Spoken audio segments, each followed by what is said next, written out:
So we're back on our B-17 Aphrodite dig site in Suffolk in the UK, and the team here from Cotswold Archaeology and the DPAA have been looking for any trace of remains of John Fisher.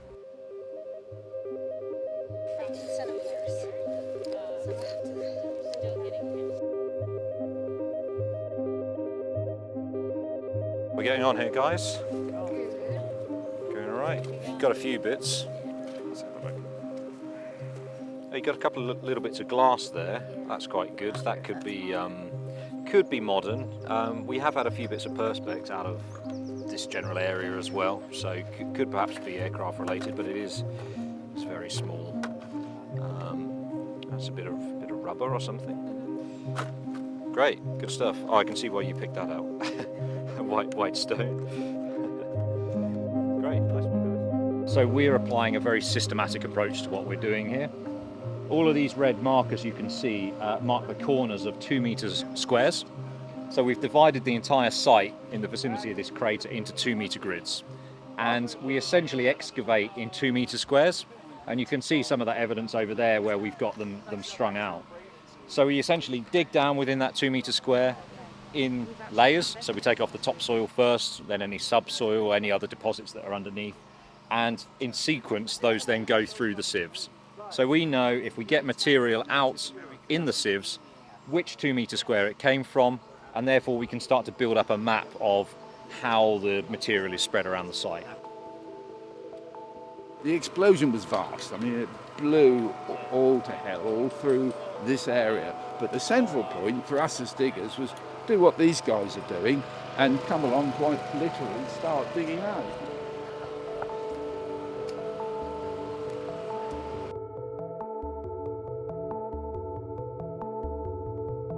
So we were here before you were all here, digging, trying to find some pieces of this plane. So you're having the same problems that we had.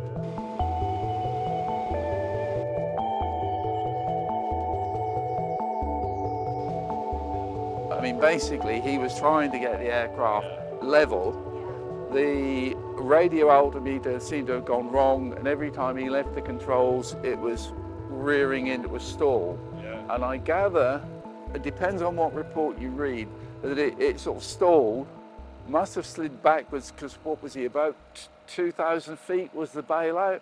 So it stalled, slid backwards, and it maybe then, and a lot of it is conjecture, because then nosed over and then bang, exploded 15 feet or so up here. Yeah, just above.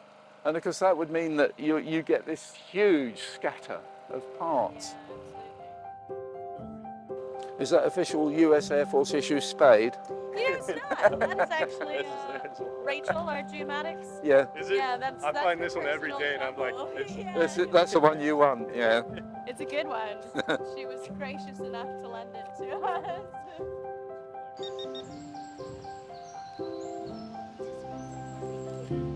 It's amazing having the people that we do here.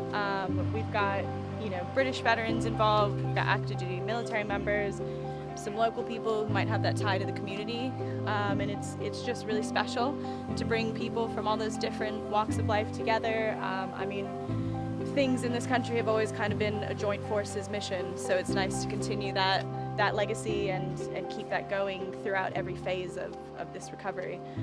And it's really, really powerful, as the site goes on and finds are found and recoveries are made. It's really touching to have that team a part of it, build those connections with people and see how much it means to all of us. I'm here helping a group called Operation Nightingale, which is basically, the best way of describing it is recovery through using archaeology as a means of focusing your mind.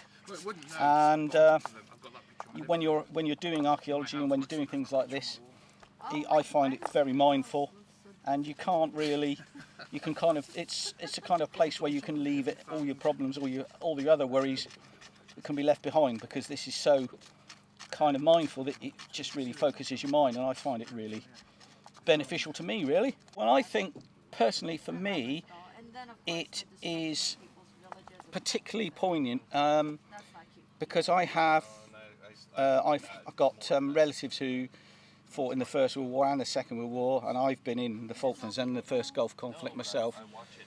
So it's almost a way of giving something back, and it's making sure that the people that come after us have a legacy, or they're aware of the legacy that they owe to those that had come before us. It's very important to tell those stories because that's how we learn. As they say, those who do not know the past are doomed to repeat it. So we look at our history and we learn from our mistakes, and we also evaluate things that we can do better. And also, it helps us learn a little bit more about ourselves and where we come from. And, it also helps a lot of the families out there to have a little piece of, some part of their background and of their loved one. Currently, I'm on the cleaning process. A nice big piece of B-17. We're looking for numbers or lettering, even maybe coloration for it. So we'll see what it comes up like. Pieces there I've done already, and some are just twisted bits of metal. Others the guys will know, but it's then going to go from here to the photography side. It makes me think of what they did in the past, for our today. I served, so it's nice to know that we're going to hopefully find the airman and return him to a family. It was a development from the pilotless aircraft principle. This was the Weary Willie. The tempo of our air assault on Europe left us with a number of heavy bombers no longer suitable for combat. Every inch of armament and crew space was replaced with TNT. Guidance was by radio from an accompanying aircraft. This represented 10 tons of TNT, 10 times more explosive power than during our tests with assault drones. But now, a large airplane could be remotely controlled.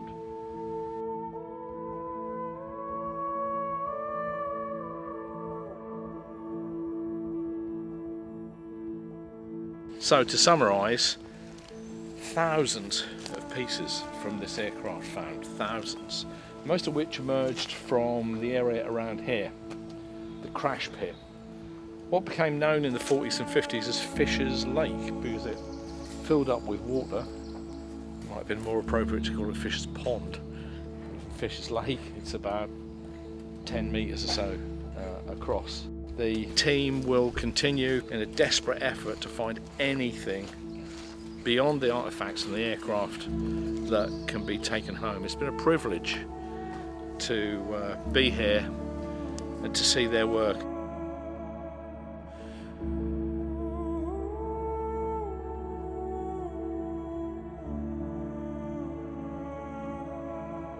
Mark, just working on a piece here. That's literally just come out of the dirt. Yeah, that's right. And just we've had an initial clean, and it's got some numbers on it. It's got a patent number, possibly a manufacturer there, and there's a rubber seal that has another patent number on it. And with a bit of cleaning, hopefully that might give us some more information as well. How important is it for you to? I mean, in this instance, we know that what the aircraft was, but nonetheless, how important is it for you to sort of check the provenance of these to make sure it isn't something that's just somebody just in the background just said they got a part that might be from a tractor? Yeah, absolutely. And to be honest, an amorphous piece of metal like this, I mean, this has obviously come from an aircraft crash. Mm-hmm. You can tell by the trauma, and it's found on an aircraft crash site. But without any numbers, shape or form sometimes can tell you what it is. If it's obvious in this instance, it obviously isn't. But when you've got a part number on it and a manufacturer ID, and possibly in American, the way Americans mark their parts, where it was made, then of course you're streets ahead straight away in being able to identify where it was in the aircraft.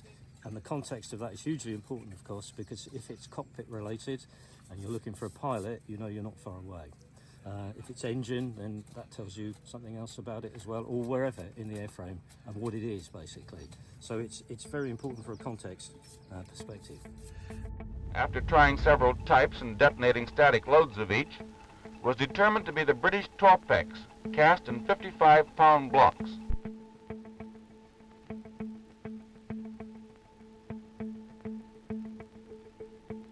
The first step is stringing of the primacord from the nose to the tail of the baby.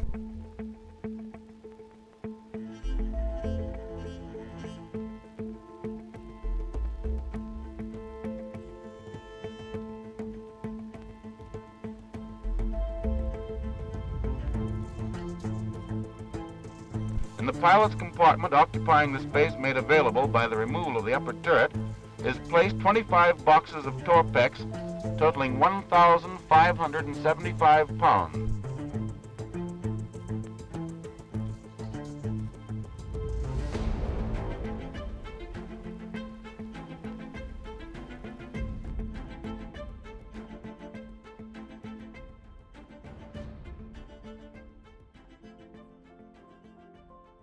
It's been a privilege to be here and to see their work, and to think that, you know, even the ground that we're treading on, perhaps some trace of that young man is here. But there is an enduring mystery. Why did John Fisher volunteer for this incredibly dangerous mission? He had a young wife at home, he had a child, he'd done his service, more than done his service. He'd done his tour of duty, he'd been on some extremely hazardous missions, and yet, with everything, all the promise that he had back in the USA, young wife, as I say, a child, and yet still, something kept him here to fly the most implausibly dangerous mission. And this wasn't a mission like, let's say, the Dam Busters. The Dam Busters obviously knew it was an incredibly dangerous mission, but the Dam Busters had practiced and practiced and practiced. They knew there was a huge risk. They knew it was audacious, but they had some good realization of the possibility of pulling it off. And they knew they had superb aircraft flying in their best technical condition. This wasn't so. Just to fly the plane was a risk, because this was an old, frankly, knackered aircraft. It was a plane that was fit only really for the boneyard, just had a few hours left flying in it. And then you do the worst possible thing you can do in terms of what you would want to fly. You pack it not with weapons, not with bombs. It didn't have an excessive bomb load or anything. You've got physical crates, wooden crates of explosives packed everywhere in the aircraft, including up to and around the cockpit area. You're sitting there on kilos and kilos, pounds and pounds of Torpex that's got primer cord wrapped around it that's going to be rammed in a submarine. It's incredibly dangerous. Nobody would have batted an eyelid if a pilot like Fisher had said, thanks, but I think this one's not for me. I have a life and I have other people who have responsibilities too. And yet, he did. It really drives home why we're doing this sort of thing. In the day-to-day running of the site, you can get caught up in the archaeological stuff. It's keeping the pumps running, it's making sure people have tasks, digging and sieving and detecting and all sorts of things. But then just occasionally you have those moments where it really drives home the purpose of what we're doing. It's about the human element, it's about the human stories and the people caught up in these catastrophic events and also the ripples that families felt afterwards. Of course, every person who was killed in action or missing in action, they had families that then those ripples travel outwards, and I think that shouldn't be underestimated, the impact that had at the time and continues to have to this modern, the present day.